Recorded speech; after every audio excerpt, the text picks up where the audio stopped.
the globalization of Americanized spirituality has really transformed even conversations in Europe. I mean, suddenly, she said, suddenly people were asking me for white sage, and I'd never heard of whites. Like, I didn't even, like, that Yeah. has no foundation. There's no basis for that in Europe. Like, that's not a thing here.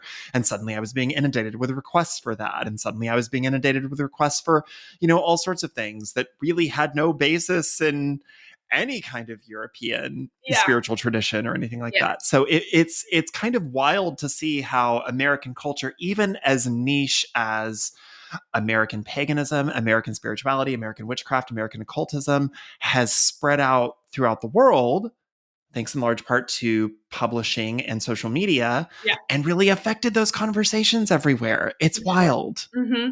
On that note, because we're just talking about white sage, and I think one tradition that is quite strongly coming back, and that is the one and only one that you will see a lot of German books on, is Rauhnächte, these rough nights, which is Mm-hmm. where we essentially purge and cleanse everything, our stables, our households, and usually you have an assortment of usually traditional herbs that you put all together and stuff, and then you burn that for these 12 nights, which I think is where you get your 12 nights of Christmas from in Mm-hmm. America, Mm-hmm. Mm-hmm. probably.